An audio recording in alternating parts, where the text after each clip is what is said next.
사무엘상 19장 1절부터 7절을 제가 읽도록 하겠습니다. 사울이 그 아들 요나단과 그 모든 신하에게 다윗을 죽이라 말하였더니 사울의 아들 요나단이 다윗을 심히 기뻐하므로 그가 다윗에게 고하여 가로되 내 부친 사울이 너를 죽이기를 귀하시느니라. 그러므로 이제 청하노니 아침에 조심하여 은밀한 곳에 숨어 있으라.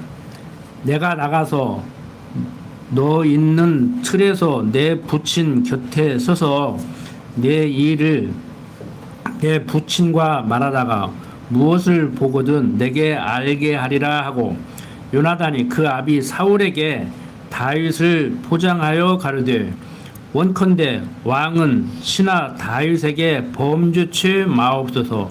그는 왕께 득죄하지 아니하였고 그가 왕께 행한 일은 심히 선함이니이다. 그가 자기 생명을 아끼지 아니하고 블레셋 사람을 죽였고 여호와께서는 온 이스라엘을 위하여 큰 구원을 이루셨으므로 왕의 일을 보고 기뻐하셨거늘 어찌 무고히 다윗을 죽여 무죄한 피를 흘려 범죄하려 하시나이까. 사울이 요나단의 말을 듣고 맹세하되 여호와께서 사시거니와 그가 죽임을 당치 아니하리라. 요나단이 다윗을 불러 그 모든 일을 알게 하고 그를 사울에게로 인도하니 그가 사울 앞에 여전히 있으니라. 자, 지난 시간에 배운 18장 30절을 보면은 다윗의 지혜로운 행동으로 인해서 다윗이 더 존귀히 여김을 받게 됩니다. 왕은 가장 칭송을 받아야 될 존재임에도 블레셋 군대 앞에서 벌벌 떨었고 다윗이라는 사람이 나타나서 백성들의 마음을 사로잡으니까 죽이기 위해서 자기 사위를 삼는 일까지 생겨요. 그러니까 자기 사위였는데 인기가 그리 가니까 죽이는 정도가 아니고 죽이기 위해서 사위를 삼는다고. 가까이 두어야 죽일 기회를 쉽게 얻을 수 있잖아요. 얼마나 이게 사악해요, 인간들이. 사울의 이 사악함을 보고 우리들의 사악함을 우리는 봐야 되지요. 뭐 어떤 사람의 사악함을 본다기보다 성경을 통해서 우리는 하나님에 대해서 알고 나에 대해서 이해를 하고 상대가 어떻게 저렇게 악할 수 있나, 그 사람을 정죄하기 위해 급급한 것이 아니고 그럴 수 있겠구나. 내가 저 자리에 가면 저 사람보다 더하면 더했지 덜하지는 않을 것 같구나. 이런 생각을 우리는 해야 그게 정상적인 사고예요. 제 입장에서 보면은. 자, 참 이렇게 다윗이 점점 귀히 여김을 받고 사울은 초라해지니까 어떻게든지 지금 다윗을 죽이려고 하는 거예요. 이게 국가적인 차원에서 보면요, 어떤 이스라엘 민족적 차원에서 보면은 나보다 네가 낫겠다, 내가 왕자리 물려줄게, 그래도 시원찮잖아. 그런데 이걸 죽이려고 한다고. 요즘 보세요. 뭐 자기 인기나 얻을 수 있게 노력하지. 상대 당 대표 죽이려고 막 모자 모아가지고 환장하고 뭐 똘똘 뭉쳐가지고 우리 쪽 사람 제거하면은 상대한테 그냥 거저 의심하고 주는 것인데 우리가 그 짓을 왜 하냐 막 그러고 그 보장이 어디가 있냐고. 그렇게 된다는 보장이 어디가 있어. 왜 되어지지도 않은 일을 미리 땡겨서 걱정을 해. 자기네들이 다시 잡을지 저쪽에서 잡는데 그 사람이 잡을지 다른 사람이 잡을지 어떻게 알아, 여러분들. 우리 역사 속에서 봤죠. 박정희가 대통령 될지 어떻게 알았어. 전두환이가 대통령 될지 어떻게 알았어. 생각지도 못했어. 우리 노무현이 대통령 될지 어떻게 알았어. 노무현 스스로가 준비 안 된 대통령 얼떨결에 돼가지고 모르는 거예요. 그거 모르는 거예요. 세상만사 모르는 거라고. 하나님은 당신의 계획이 다 있는데 인간들이 자기들이 그냥 알아서 상상하고 어? 그러고들 산단 말이에요. 사울이나 오늘날 지도자들이나 다 거기서 거기에요. 어떤 시대, 어떤 나라를 막론하고 그 높은 자리에 앉아있는 사람들은 다 이런 생각을 한다고.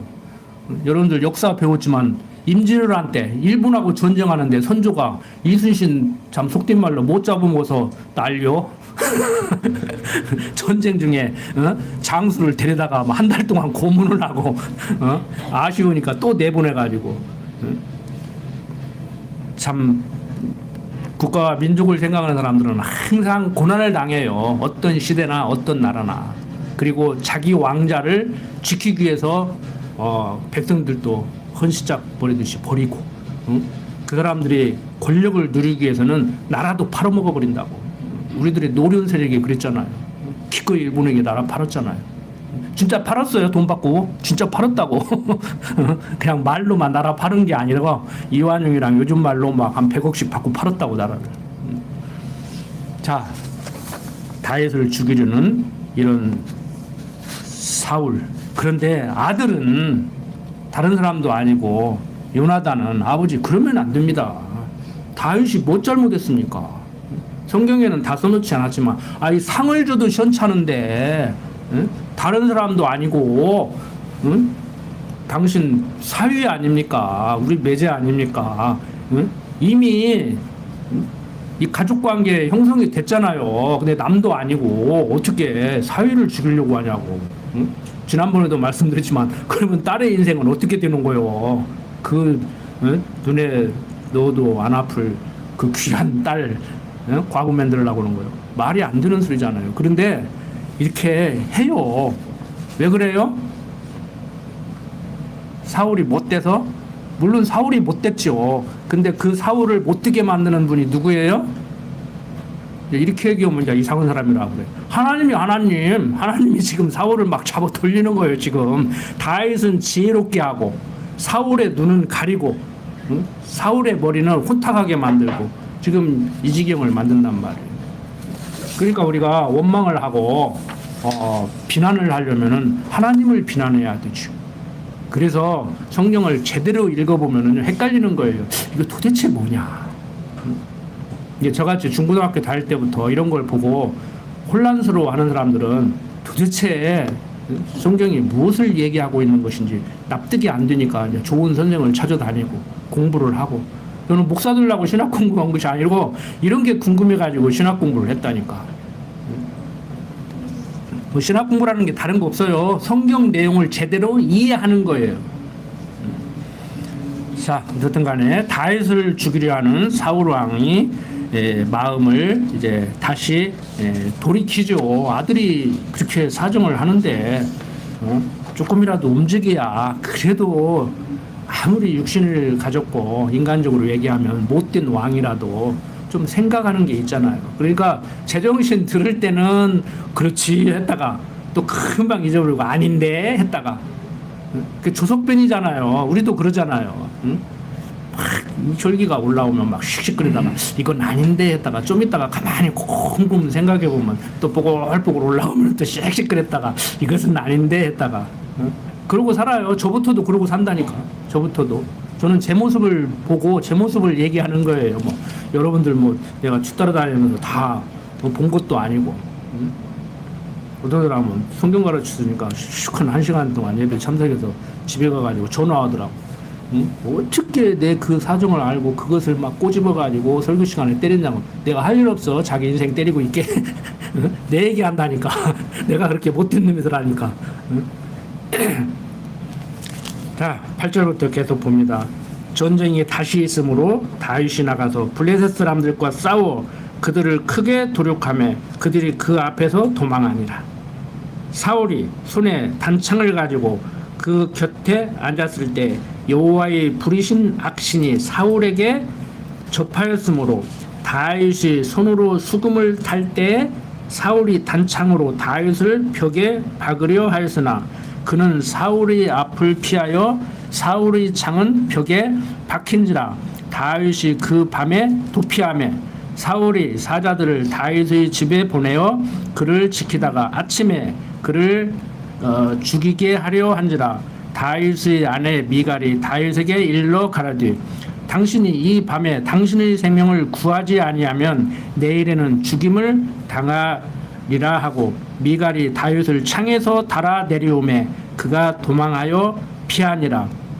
미갈이 우상을 취하여 침상에 두고 염소털로 엮은 것을 그 머리에 씌우고 의복으로 그것을 덮었더니 사울이 사자들을 보내어 다윗을 잡으려 하매 미갈이 가르되 그가 병들었느니라. 사울이 또 사자들을 보내어 다윗을 보라 하며 이르되 그를 침상째 내게로 가져오라. 내가 그를 죽이리라. 사자들이 들어가 본즉 침상에 우상이 있고 염소털로 엮은 것이 그 머리에 있었더라. 사울이 미갈에게 이르되 너는 어찌하여 이처럼 나를 속여 내 대적을 놓아 피하게 하였느냐. 미갈이 사울에게 대답하되 그가 내게 이르기를 나를 놓아 가게 하라. 어찌하여 나로 너를 죽이게 하겠느냐 하더이다 하니라. 또 이렇게 요나단에게 설득되어서 다윗을 죽이지 않으려고 했던 사울이 또 이제 마음이 바뀌어서 또 죽이려고 한단 말이에요. 그러니까 요나단하고 다윗은 뭐 의형제 맺듯이 가까워졌잖아요. 그러니까 요나단이 다윗을 보호하고 또 미갈은 또 다윗의 부인이 됐잖아요. 그러니까 자기 남편 살리기 위해서 또 도와주고. 그러니까 아버지는 참 국민들로부터 칭송을 받고 있는 다윗을 죽이려고 하는데 아들과 딸은 이제 보호하는 거예요. 아버지하고 이제 대적이지. 뭐 요즘도 뭐 여차하면 막 자기만 하더면 배신했다 그러고 막 죽이려고 했다고 잡혀가다가 막 북한군이 했다고 막 쏴서 죽이려겠다고 막 그러는데 요지경 속이지. 그 사람 잠 자겠어요? 지금 아직도 안 끝났는데 지금 또 쿠데타 하려고 한다는데 들리는 소식에 의하면은 불안해서 잠 못 자지. 여러분들도 뭐 아무 상관없는 것 같은 여러분들도 불안하시잖아요. 근데 그런 일이 다시 생겨도 사는데 지장 없어. 뭐 다 시대를 겪어봤는데 겪어보지 않은 사람들은 이제 젊은 사람들이 불안해하니까 추운데 지금도 데모해요. 서울에서 뭐 맨날에 토요일마다 오는 것이 아니라 막 20, 30대 막 아가씨들이 오더라고. 우리 서울에 보면 영화 봤는데 그때같이 되면 안 돼. 우리가 사는 세상은 좋은 세상 만들어야 돼. 옛날로 가겠다고? 아니야. 막 그러고 막 하더라고. 노인들이 미안하니까 같이 동참은 돼요. 우리는 많이 살았으니까 우리가 죽을게. 그런데요. 이제 그런 일이 생기면 우리가 앞에 갈게. 그런데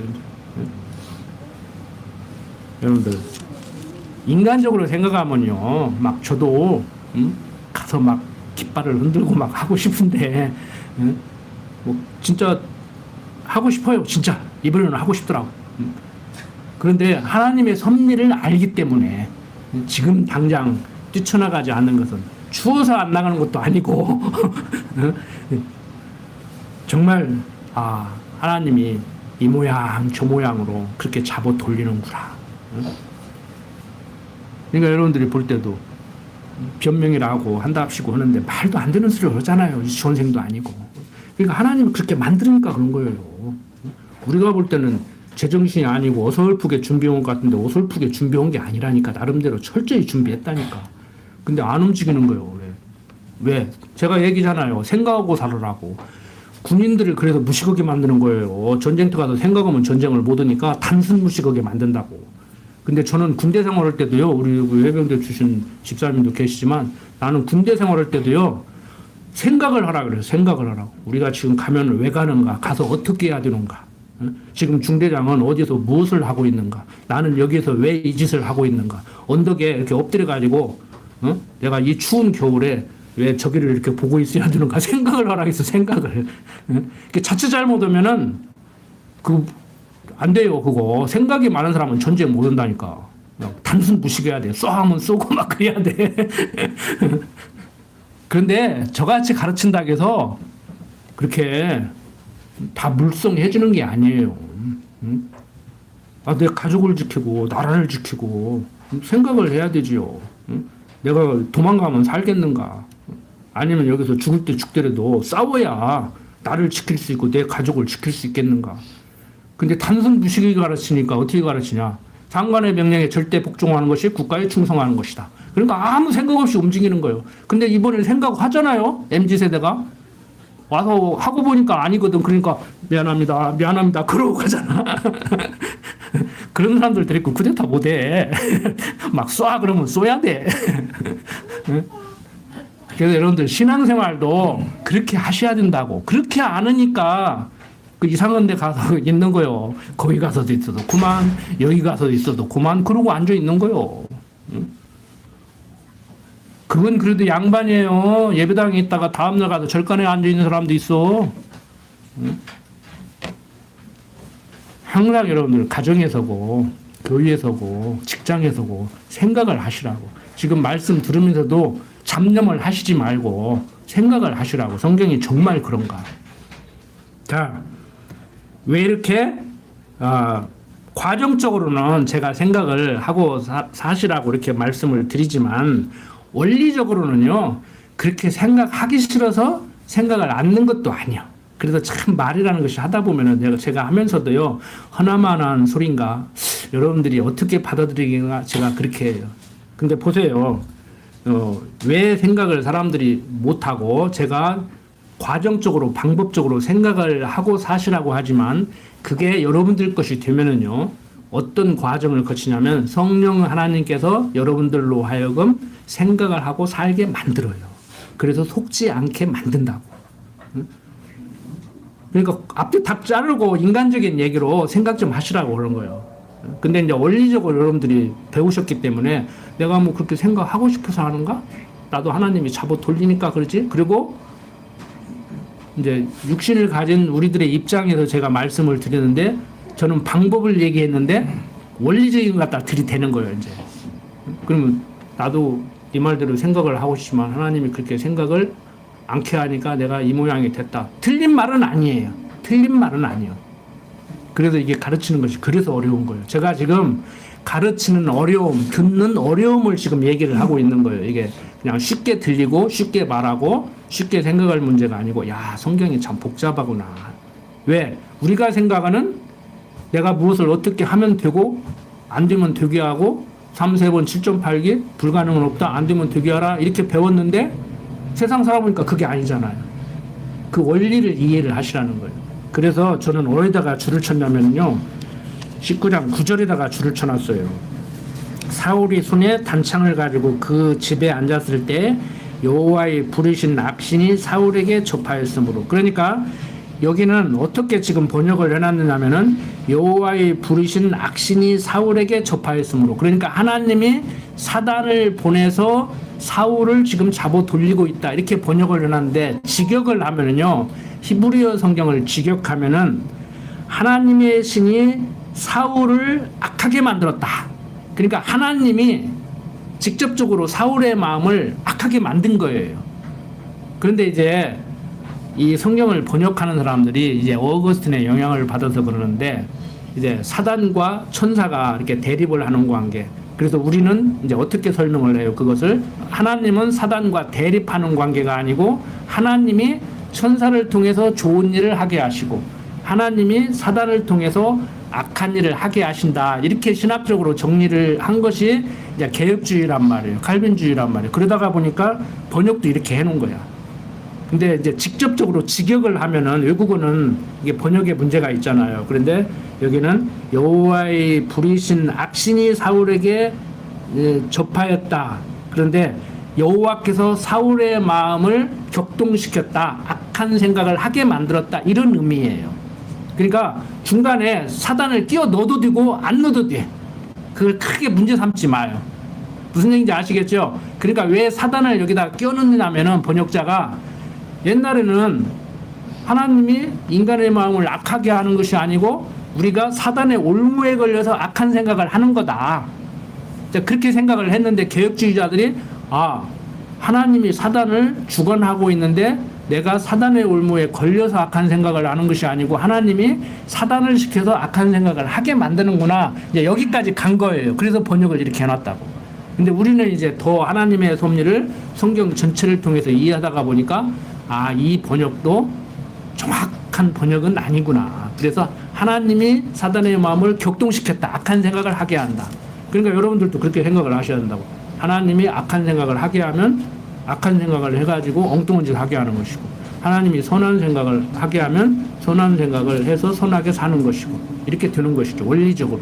그러니까 나는 그렇게 생각하고 싶어서 그렇게 생각하는 거 하나님이 잡아 돌리니까 그러지, 이렇게 변명하시지 말고, 아, 내가 또 지금 사단의 올무에 걸렸구나. 하나님이 나를 지금 악한 생각을 하게 하니까 내가 그랬구나. 야, 정말 내가 내 능력과 노력으로 악한 생각을 할 수도 있고 안 할 수도 있는 것이 아니고, 하나님이 나를 이렇게 인도하셔야 그게 가능하겠구나. 그리고 하나님께 전적 의지하는. 그러니까 우리 기도가 어떻게 돼야 되겠어요? 맨날 주짓고 와서 회개하고 주짓고 와서 회개하는 것이 아니고, 그것도 좋지만 주여 나로 하여금 하나님의 뜻을 분별하고 선한 생각을 하고 살게 그렇게 나를 인도해 주시옵소서. 그렇게 희망합니다. 근데 때에 따라서는 이제 그건 네 생각이고 내가 너 한번 잡아 돌려야겠다. 그럼 잡아 돌리는 거예요. 그래서 우리는 자기를 변명하기 위해서 그 말을 갖다가 유용하는 것이 아니고, 야, 정말 하나님이 나를 주관하는데 잠시 잠깐이라도 하나님이 나를 엉뚱한 짓 하게 하면 엉뚱한 짓을 할 수밖에 없구나. 주여, 나는 주의 것입니다. 나는 주의 손에 붙들려서 합니다. 이쪽으로 가야 이게 정상이라는 거예요. 그래서 제가 이렇게 뭐 생각을 한다고 해서 여러분들이 그렇게 생각을 하실는지는 모르지만, 그러니까 하나님과 나의 관계가 바로 정리가 되면 하나님이 어떠한 분심을 알게 되면은 내가 어떤 존재인가를 알게 되잖아요. 그래서 내가 어떤 존재인가를 알면은 세상 말로 주제 파악이 제대로 되잖아요. 주제 파악이 제대로 되면은 큰 문제 안 생겨요. 주제 파악이 안 되니까 문제가 생기는 거예요. 주제 파악을 제대로 하는 사람은 문제를 안 일으킨다니까. 가정에서고 사회에서고 직장에서고 주제 파악이 안 되고 시건방 떨고 엉뚱한 짓 하려고 하니까 그러는 거예요. 어? 그게 망상장애라는 거예요. 정신과 가면 의사가 지금 어떤 양반이 그러고 있잖아. 허황된 생각하고 있잖아요 지금. 자, 인간적으로 볼 때 하나님께서는 사울을 잡아 돌려서 이렇게 악한 생각을 하게 하는데, 그 아들 요나단과 딸 미갈은 이제 하나님께서 또 선한 마음을 주셔서 아버지 사울이 다윗을 죽이려고 할 때 어떻게든지 살게 하려고 이렇게 피신을 시키죠. 응? 그러니까 딸이 자기 남편 피신시킨 것은 당연한데, 어떻게 보면은 죽이고 싶은데 딸이 피신시켜가지고 못 죽이니까 쫓아와가지고 막 딸한테 또 해댄단 말이에요. 응? 그러니까 딸이 내가 피신시켰어. 어쩔 것이오. 딸이지만 자기 남편 살리기 위해서 피신시켰다는데 뭐 딸 죽일 거예요, 살릴 거예요. 자, 계속해서 봅니다. 그런데 17절 보면은 이제 미갈이 변명을 하는데 뭐라고 그래요? 사울이 미갈에게 이르되 너는 어찌하여 이처럼 나를 속여 내 대적을 놓아 피하게 하였느냐? 미갈이 사울에게 대답하되 그가 내게 이르기를 나를 놓아 가게 하라. 어찌하여 나로 너를 죽이게 하겠느냐 하더이다. 이게 무슨 소리예요? 아버지 입장은 네 신랑이라고 피신시켜? 내 딸이지? 내 딸이 가깝냐? 네 남편이 가깝냐? 이런 논리죠. 그런데 미갈이 뭐라고 변명을 해요? 도망가게 안 놔주면 나 죽인다 해가지고 어쩔 수 없이 놔줬다고. 그 말이에요, 쉽게 말해서. 자, 다윗이 도피하여 라마로 가서 사무엘에게로 나아가서 사울이 자기에게 행한 일을 다 고하였고, 다윗과 사무엘이 나요스로 가서 거하였더라. 혹이 사울에게 고하여 가는데 다윗이 라마 나요스에 있더이다 하매 사울이 다윗을 잡으려 사자들을 보내었더니 그들이 선지자 무리의 예언하는 것과 사무엘이 그들이 수령으로 선 것을 볼 때 하나님의 신이 사울의 사자들에게 임하매 그들도 예언을 한지라. 혹이 그것을 사울에게 고하며 사울이 다른 사자들을 보내었더니 그들도 예언을 한 고로 사울이 세 번째 다시 사자들을 보내었더니 그들도 예언을 한지라. 이에 사울도 라마로 가서 세구에 있는 큰 우물에 이르러 물어가르되 사무엘과 다윗이 어디 있느냐? 혹이 가르되 라마 나요스에 있나이다. 사울이 라마 나요스로 가니라. 하나님의 신이 그에게도 임하시니 그가 라마 나요스에 이르기까지 행하며 예언을 하였으며 그가 또 그 옷을 벗고 사무엘 앞에서 예언을 하며 종일 종양에 벌거벗은 몸으로 누웠었더라. 그러므로 속담에 이르기를 사울도 선지자 중에 있느냐 하더라. 여기서 사울도 선지자 중에 있느냐 하는 것은 우리 사울도 선지자야? 뭐 이런 의미예요. 그러니까 좀 비아냥거리는 것이죠. 사울은 선지자가 아닌데 선지자 같이 그렇게 하니까. 자, 이렇게 피신한 다윗을 죽이려는 사울과 선지자들이 이렇게 이제 예언을 하고 있죠. 그때 이제 하나님의 영이 사울의 사자들에게 임함으로 그들도 예언을 이렇게 하게 됐습니다. 이 사실을 알고 사울이 다른 사자들을 또 보냈더니 그들도 예언을 하고, 사자들이 예언하는 것은 다윗을 잡을 생각은 하지 않고 예언하는 선지자의 무리에게 동화되어 가지고 이렇게 하는 거예요. 그러니까 사울은 어떻게든지 다윗을 잡아 죽이려고 하는데 주위의 모든 환경과 여건과 사람들이 도와주지를 않아. 그러니까 사울만 우습게 돼버리는 거예요, 지금. 제가 그러잖아요. 이번에 우리는 성경을 통해서 하나님의 섭리를 바라보고 우리 한국의 역사를 통해서 장차 어떻게 펼쳐질까, 과거에는 어땠는가, 어떤 세력들이 기득권을 누리고 있었는가. 그런데 우리 역사로 보면은 지금도요, 조선 노론 세력들이 지금 그대로 지금 대통령을 잇고 있는 거예요. 안 바뀌어요. 안 바뀌어. 대통령 하나 바뀌었다고 이거 바뀌는 게 아니에요. 기득권자들이 조선시대 노론 세력들이에요. 그 뿌리를 올라가면 신라 세력들이라고. 그러니까 왕건도 고구려 사람인데 신라 사람들 붙잡고 고려를 다스려 나가고, 조선 왕들도 그 사람들 붙잡고 나라를 다스려 나가고, 마지막에 이완용이가 노론의 대장이라고 나라 팔아먹었잖아요. 근데 그 사람들 데리고 그대로 지금 나라를 세워가지고 이렇게 하고 있잖아요. 그러니까 1919년에 나라가 세워졌느냐, 1945년에 세워졌느냐, 막 이러고 싸우고 있잖아요. 그거 별거 아닌 것 같은데 역사 전쟁이에요, 지금. 침입하더라고 지금 전쟁을 하는 거예요, 지금. 그러니까 뭐 30년 전쟁, 100년 전쟁 막 이런 책이 있고 유튜브 같은데 이렇게 보면은 그런 강의하는 사람들이 있잖아요. 근데 저는 그렇게 접근하는 것이 아니고 정말 하나님이 뭐 조선 역사, 뭐 대한민국의 역사, 세계 역사를 다 인도하실 때 이 모양 저 모양으로 인도하시는데 이번에는 좀 힘든 시기구나. 이번에는 우리나라를 좀 힘들게 하는구나. 근데 적당히 좀 힘들게 하다가 슬쩍 이렇게 맛보기만 하고 좀 넘어갔으면 좋겠다. 제가 그러잖아요. 막 북한 그렇게 자극해도 끔찍을 않잖아. 김정은이가 한마디 하잖아. 정신 이상한 사람하고 나 싸움 안 한다고 그러잖아, 지금. 미국한테 사인 보냈다고. 다 알고 있잖아요. 제가 선견지명이 있다니까. 그러니까 남한에서 무슨 짓을 해도 우리는 끄떡 않고 모르는 척 할 테니까 미국 형님 알아서 해. 괜히 우리 지금 바빠. 저희 가서 일 좀 해야 하니까 우리 건들지 마. 그 사인 보낸 거예요. 그 얼마나 속상하겠어. 돈 주고 해달라기도 안 해주냐. 그 하나님이 한국을 사랑한다는 걸 저는 느끼는 거예요. 이 시대를 살아가는 우리들을 사랑하고 계시구나.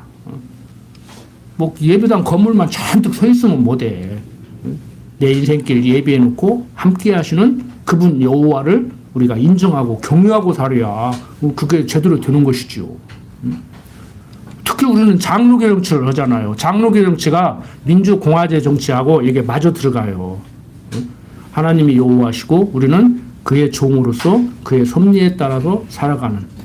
그래서 여러분들이 인간적으로 얘기하면 교회의 주인이 여러분들 하나하나.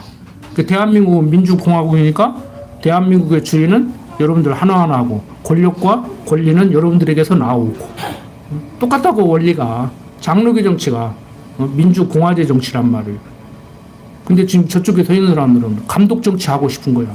윤상현 씨가 뭐 감리교 뭐 장로인가 뭐 뭔가 되더라고. 그 교회예요. 그 교인이 인터넷에 글을 올렸다고. 이번 주에 교회 오지 말라고. 보기 싫어 죽겠다고. 응? 감독 정치는 감독 마음이요. 목사 마음이요. 응? 교황 정치는 교황 마음이고. 응?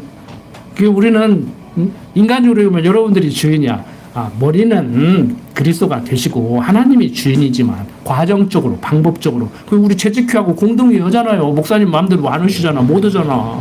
목사님 마음대로 해도 못 되게 해야지. 주인이 여러분들인데 목사님이 시키는 대로 올 거요? 바보지 그거. 그럼 감리교 가. 천주교 가든지. 요즘 젊은 사람들이 학교에서 교육을 받잖아요. 저 같은 사람들이 교육을 하고자 다니잖아요. 성경만 가르치는 것이 아니고 학교에 가서 학생들에게 이런 거 가르친다고 내가 리더십 가르쳤다고 대학에서. 여러분들은 국가의 주인으로서 앞으로 이렇게 살아가라. 그러니까 젊은 애들이 나가는 거예요. 우리가 주인이다. 네가 뭔데 이래라 저래라고 어디다 쓰는지도 모르게 돈 내놓으라고 그러고 막 그러냐. 그러잖아요. 아들이 용돈 달라고 해도 어디다 쓸 거냐고 물어보는데 하인이 가서 이러면서 주인한테 돈 주라고 어디다 쓰려고 그러는데 뭐 싸우려고 그러는데 아 묻지 말고 내놔. 응? 나 물건 사러 갈 때 가서 교통비도 쓰고 뭣도 쓰고 밥도 먹어야 되고 네가 알 필요 없어. 응? 다 필요해서 달라고 하는 거예요. 내놔 그거요. 무슨 말인지 알겠죠? 지금 여야가 싸우는 게 정신들 차리시라고. 물어보고 줘. 내놓으라고 한다고 막 내놓지 말고. 여러분들 그때나 지금이나 똑같아. 사울을 왕으로 요구한 것은 아니에요. 직접적으로 왕을 요구했는데 하나님이 베냐민 지파에서 아주 뛰어난, 요즘 말로 하면은 누가 봐도 우리들의 왕이면 좋겠다, 왕은 저 사람이 되어야겠다, 그런 베냐민 지파 사울을 왕으로 세웠어요. 그런데 사무엘 선지자를 보내서 왕을 세울 때 뭐라고 했어요? 사무엘, 네 말을 안 듣는 것이 아니고 내 말을 안 듣는 것이다. 그들이 그렇게 원해서 세운 왕이 얼마나 힘들게 하는지 절실히 깨달을 것이다. 그걸 지금 얘기해 주는 거란 말이에요. 우리도 지금 전국을 보고 그런 걸 생각해야 돼. 아, 대통령이 우리를 먹여 살린다고 한 것 같이, 지가 먹여 살릴 것 같이, 나를 대통령 만들어줘야 국가가 잘 될 것 같이, 국민 경제를 책임질 것 같이 말했는데 성경대로구나 하기는 뭘 해? 어떻게 할 거요? 응? 미국에서 금리 조정 오면 한국 경제가 흔들흔들 하는데 우리 마음대로 못해요. 세상 경제학으로 봐도 우리 마음대로 못해. 그런데 우리는 하나님을 알잖아요. 응? 미국 금리는 주들 마음대로 결정해? 하나님이 다 잡아 돌리는 거예요. 응? 이렇게 얘기하니까 뜬구름 잡는 소리 한다고 하는데 뜬구름 잡는 소리 아니에요. 정말 내 인생 하나님이 예비해놓고 함께 하시면서 인도하시는 걸 인정합니까? 그럼 여러분들 자녀들 대학 지도도 그렇게 하고 장래도 그렇게 지도하시라고. 너 죽고 나 죽고 하지 말고 막 허구만한 여자들고 왜 저런 사람 며느리감으로 데려왔냐고, 왜 사립감으로 데려왔냐고, 허구만한 대학 두고 왜 그 대학 그 과를 가냐고 하냐고 막 너 죽고 나 죽고 하자고 하지 말고, 아 그러냐, 그렇구나, 너는 무엇을 하고 싶느냐 그렇게 그냥 물어보고 방향 제시하고 그렇게 사시면 돼요. 근데 이렇게 얘기해도 어떤 분들은요 시큰 듣고 가서 또 엉뚱한 짓 하더라고. 그 부모도 스트레스 받고 애들도 스트레스 받고 얼마나 스트레스 받아. 응? 우리는 다른 거 다 그만두고 살아보셨잖아. 우리 어머니들, 아버지들, 할머니들, 할아버지들 살아보셨잖아. 내 인생 내 맘대로 안 된다는 거 아시잖아요. 응? 그런 경륜을 여러분들 자녀들에게 가르쳐 줘야 돼요. 성경책 펴들고 자꾸 뭐 공부하자 뭐 응? 가르치겠다 이러시지 말고. 자, 이렇게 피신한 다윗을 죽이려고 하지만 그 사자들을 통해서 또 예언하게 하시고, 좌우지간 사울만 계속 초라하게 만드는 거예요. 자, 20장 봅니다. 다윗이 라마 나윗에서 도망하여 와서 요나단에게 이르되 내가 무엇을 하였으면 내 죄악이 무엇이며 내 부친 앞에서 나의 죄가 무엇이고 한데 그가 내 생명을 쳤느뇨.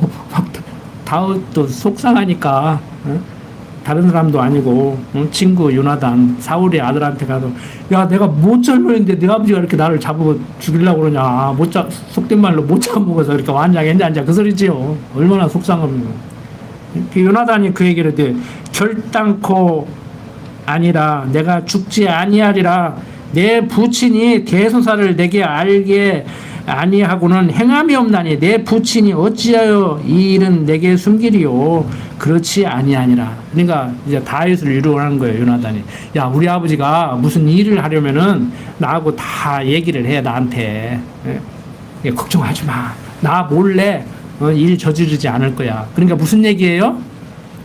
내가 다 알고 있으니까 아버지가 무엇을 하는지 알고 있으니까 너 죽이려고 하면 내가 도와서 안 죽게 만들게. 걱정하지 마 그 소리. 너무 불안해하지 마 그 소리예요. 그러니까 하나님이 다윗을 지키시지만 누구를 통해서 지켜요? 지금 과정적으로 요나단과 미가를 통해서 직접적으로 이 부분에서만큼은 지금 지키는 거예요. 그러니까 여러분들이 하나님이 모든 것을 지키지만 어떤 분을 통해서 경제적인 어려움을 해결하게 만들고 어떤 분을 통해서 세상을 살아가는데 오해를 받고 누명을 쓰게 생겼는데 목숨을 내놓고 증인을 서줘가지고 나를 살게 만들고. 그러니까 그것을 이제 우리는 세상에서는 의인 많았다고 그러지. 그래도 친구를 잘 사귀라고 그렇지. 좋은 친구 만나야 그런다고. 그렇게 얘기를 하는 거예요. 과정적으로, 방법적으로. 전혀 틀린 말은 아니에요. 하나님을 모르고 앞에 딱 자르고 얘기하니까 그게 문제가 되는 것이지. 자, 그래서 우리가 믿음 좋다고 하는 사람들은 그냥 뜬구름 잡는 식으로 그냥 감나무에서 감 떨어지기 기다리면 그건 그래도 괜찮어. 그거 언젠가는 떨어질 거니까. 근데 감나무도 없는데 그냥 감 떨어지기 기다리는 식으로 그렇게 기도를 하고 그런단 말이에요. 그건 아니에요. 자, 계속해서 봅니다. 3절 다윗이 또 맹세하여 가르되 내가 내게 은혜 받은 줄을 내 부친이 밝히 알고 스스로 이르기를 요나단이 슬퍼할까 두려운즉 그로 이를 알게 하지 아니하리라 함이니라. 그러나 진실로 여호와의 사심과 내 생명으로 맹세하노니 나와 사망의 사이는 한 걸음뿐이니라. 그러니까 죽고 사는 것이 백지 한 장 차이다 이거예요. 쉽게 말해서. 요나단이 다윗에게 이르되 내 마음의 소원이 무엇이든지 내가 너를 위하여 그것을 이루리라. 다윗이 요나단에게 이르되 내일은 월삭인즉 그러니까 매월 초라 그 소리죠. 내가 마땅히 왕을 모시고 앉아 식사를 하여야 할 것이나 나를 보내어 제3일 저녁까지 들에 숨게 하고 내 부친이 만일 나를 자세히 묻거든 그때 너는 말하기를 다윗이 자기 성 베들레헴으로 급히 가기를 내게 허하라 간청하였사오니 이는 온 가족을 위하여 거기서 매년 제를 드릴 때가 되매니이다 하라. 그의 말이 좋다 하면 내 종이 평안하려니와 그가 만일 노하면 나를 해하려고 결심한 줄을 알지니 그런즉 원컨대 내 종에게 인자히 행하라. 내가 내 종으로 여호와 앞에서 너와 맹약해 하였음이니라. 그러나 내게 죄악이 있거든 내가 친히 나를 죽이라. 나를 내 부친에게로 데려갈 것이 무엇이뇨. 요나단이 가르되 이 일이 결코 내게 있지 아니하리라. 내 부친이 너를 해하려 결심한즉 알면 내가 내게 이르지 아니하겠느냐. 다윗이 요나단에게 이르되 내 부친이 혹 엄하게 내게 대답하면 누가 그것을 내게 고하겠느냐. 요나단이 다윗에게 이르되 오라 우리가 들로 가자 하고 두 사람이 들로 가니라. 쉽게 말하면 요약하면은 내가 그렇게 죽을 만한 짓을 했으면은 네 아버지로 하여금 나 죽이게 하지 말고 네가 그냥 나 죽이라 이거예요. 쉽게 말해서.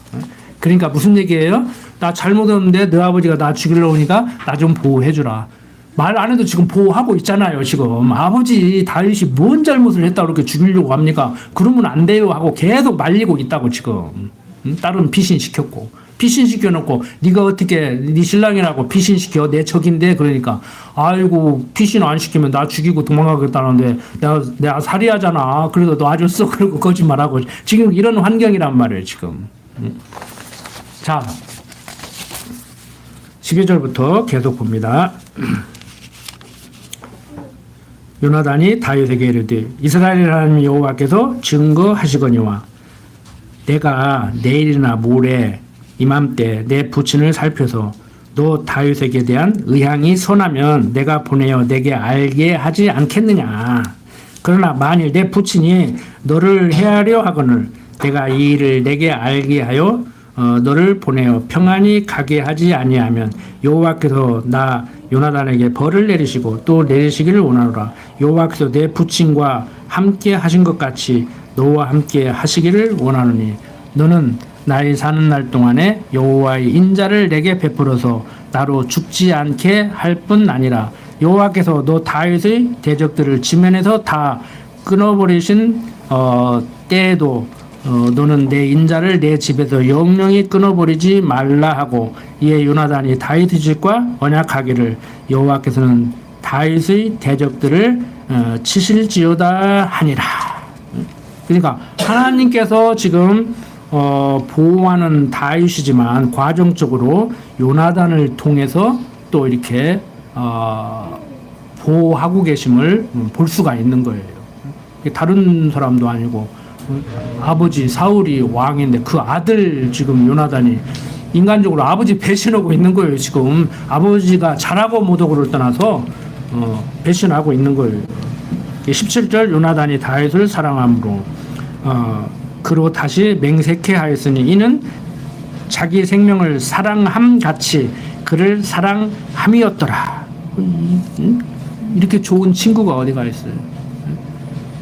정말 자기 목숨 사랑하는 것 같이 사랑하는 그러한 친구가 있다고 하면 참 대단하죠. 세상 친구도 무시 못해요. 그런 친구 있으면 참 좋지요. 그래서 디오게네스라는 그러한 유명한 철학자는 낮에 등불을 이렇게 들고 다녔다고 하잖아요. 그래서 사람들이 저게 지금 정신이 좀 이상한가 하고 너 왜 대낮에 등불 달고 다니냐 그러니까 친구 같은 친구 하나 찾아보려고 그런다고. 세상이 어두워가지고 그런 친구를 못 찾겠다고. 그 의미 있는 얘기예요. 여러분들은 친구 있습니까? 전 세상 친구는 그렇게 없어요. 그런데 성경이 말하는 친구는 있어요. 가장 좋은 친구 누구예요? 내가 친구 삼기 전에 다가와서 당신이 나에게 가장 좋은 친구래. 그리고 내가 당신에게 가장 좋은 친구래. 그리스로 오신 예수님이 그 말 하잖아요. 그러면 됐지. 뭐 고등학교 동창 없으면 어떠고 중학교 동창 없으면 어때? 저는 세상적으로 만나는 친구요. 한 3명?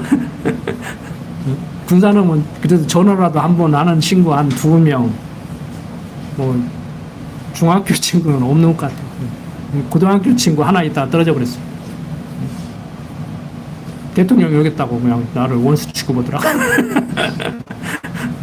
그 대학교 친구는 근데 여기 송탄절 날 올 거예요. 해병대 의리로 뭐 군대 동기로 친해진 거 아니에요. 믿는 것과 아는 것이 하나 되다가 보니까. 그래서 나도 여기 가겠다. 기꺼이 가겠다. 인간적으로 보면은 동기들 중에서 멋으로 봐도 나보다 더 자존심 세고 그런 친구인데 나한테 성경을 배운다는 얘기는 세상적으로 보면 내가 선생님이고 제자잖아요.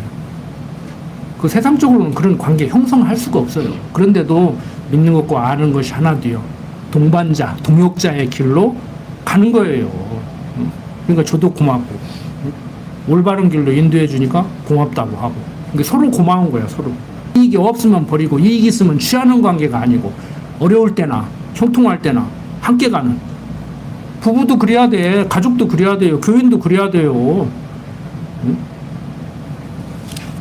그래서 여러분들이 믿는 것과 아는 것이 하나 되어 산다는 것이 얼마나 이게 대단한 것인지 여러분들이 절실히 느낄 겁니다. 지금 공부해 나가시면서 느낄 거예요. 자, 17절부터 계속 봅니다. 요나단이 다윗을 사랑함으로 그로 다시 맹세케 하였으니 이는 자기 생명을 사랑한 같이 그를 사랑하였음이더라. 요나단이 다윗에게 이르되 내일은 월삭인즉 내 자리가 빔으로 내가 없음을 자세히 물으실 것이라. 너는 사흘을 있다가 빨리 내려가서 그일이 있던 날에 숨었던 곳에 이르러 에셀 바위 곁에 있으라. 내가 관역을 쏘려 함과 같이 살셋을 그 곁에 쏘고 아이를 보내어 가서 살을 찾으려 하면 화살을 얘기합니다.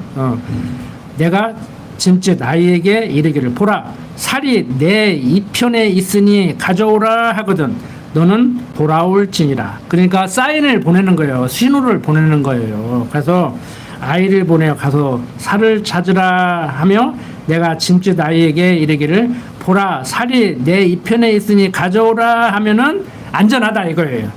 너는 돌아올지니 여호와께서 사시거니와 내가 평안 무사할 것이요 만일 아이에게 이르기를 보라 살이 내 앞편에 있다 하거든 내 길을 가라 여호와께서 너를 보내셨음이니라. 그러니까 내 앞에 있다 하면 오지 말고 그냥 가는 게 가고 내 이편에 있으니 가져오라 그러면 안전하니까 돌아오고 이제 사인을 보내주는 거예요. 아버지로부터 보호받게 하려고 아버지가 못 죽이게 하려고 다윗을 이제 피하게 하려고 이런 때는 피하고 이런 때는 걱정하지 말고 와라 안전하다.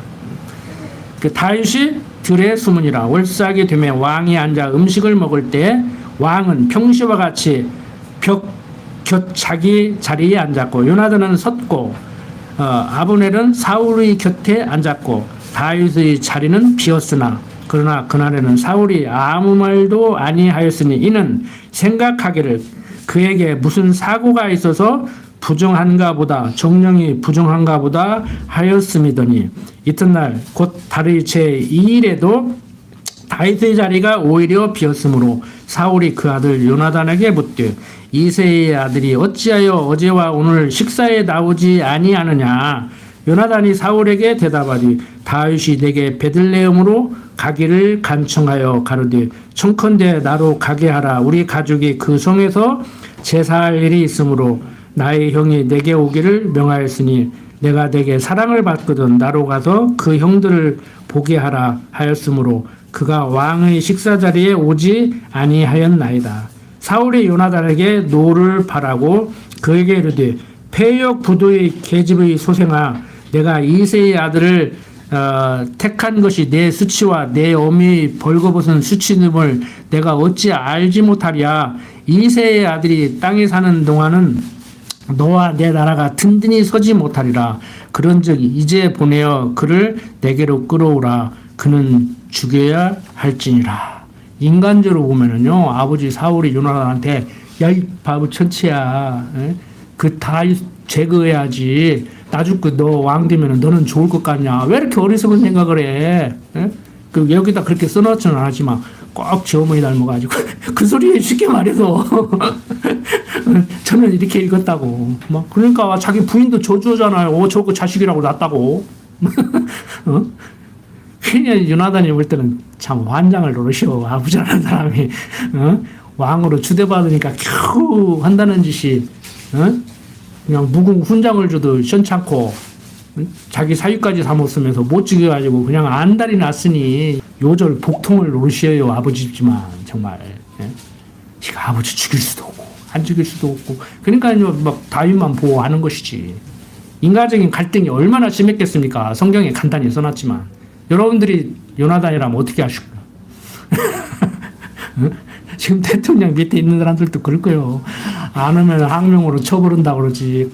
하면은 뭐 10년, 20년 후에라도 나중에 막 또 쳐버린다고 올 것이고 역사에 남을 것이고 이러도 못하고 저러도 못하고 그러니까 그냥 대령이나 달고 눈물 찔찔 흘리면서 추운데 기자회견하면서 내가 항명을 안 하려고 하기는 했는데 막 내가 혼자 책임지겠다고 내 부하들 살려달라고 울고 아이고 얼마나 참 비참해요.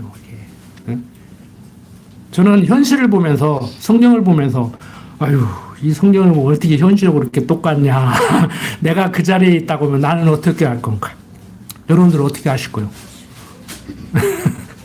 결단 내려야 돼요. 제가 그랬잖아요. 언젠가도 무엇을 어떻게 할 건가 결단을 내려야 된다고. 적극 친일을 할 건가 만주로 도망가서 독립을 할 건가 아니면 적당히 그냥 가늘게 길게 살 건가 결단을 해야 된다고 그랬잖아요.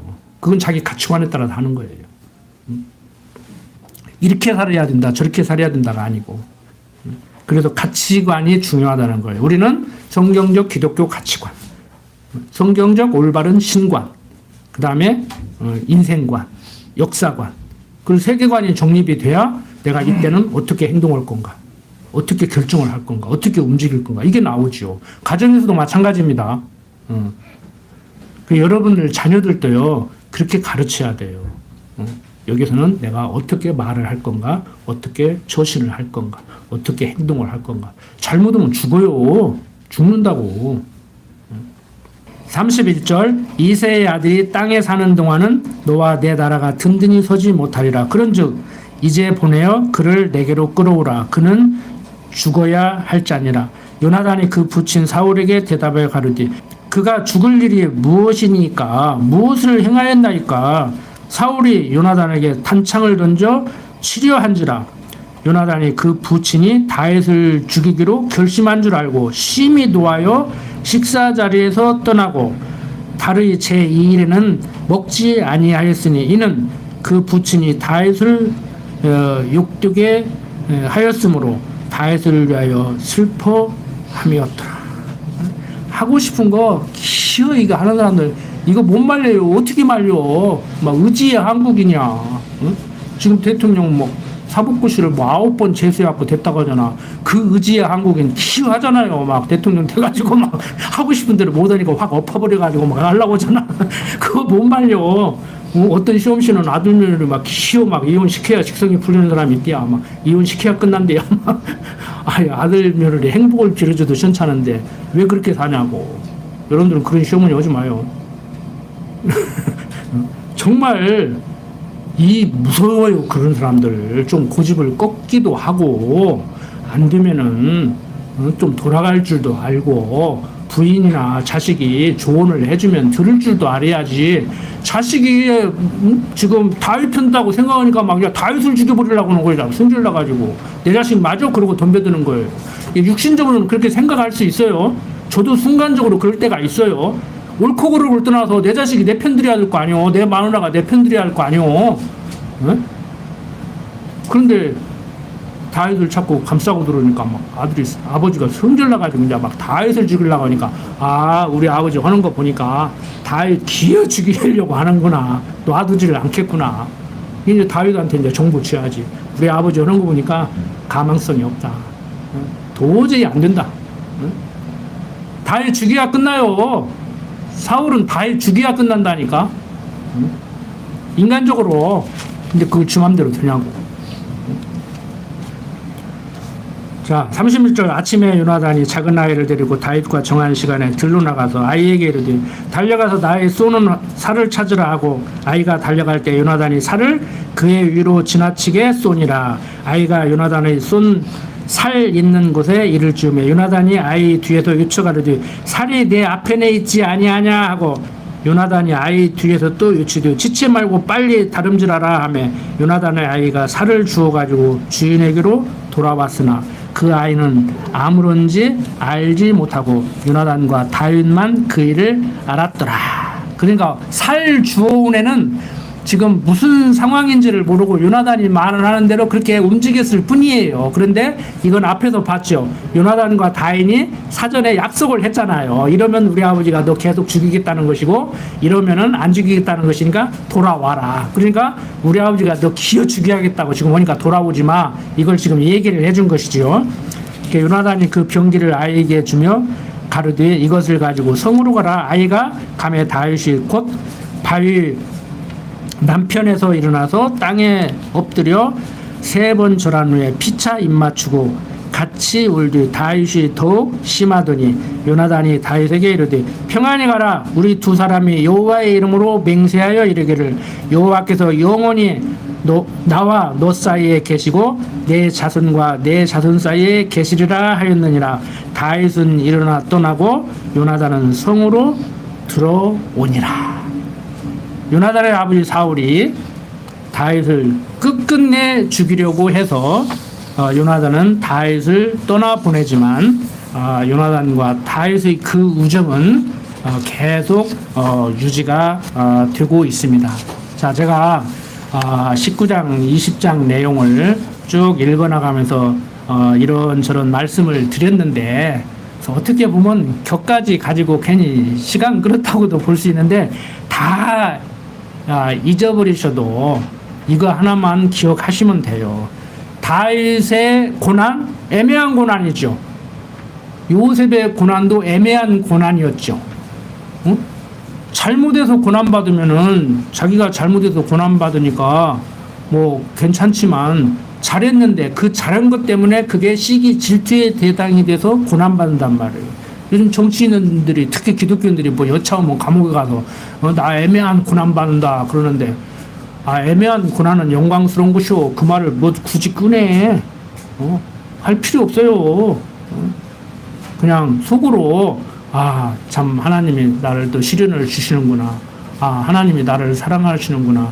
뭐 요셉도 애매한 고난 받고 다윗도 애매한 고난 받았는데 그뿐인가. 그리스도로 오신 예수님도 우리를 살리시기 위해서 죄 없는 하나님의 아들이 죄를 정함받고 십자가에 죽으셨는데 내가 뭐 대통령 하다가 뭐 좀 이렇게 뇌물 좀 받고 그래가지고 감옥에 잠깐 들어와 있는 거 뭐 마땅히 뭐 당해도 싸지 하고 기꺼운 마음으로 즐겁게 살면 되지 뭐 씩씩거리고 있어.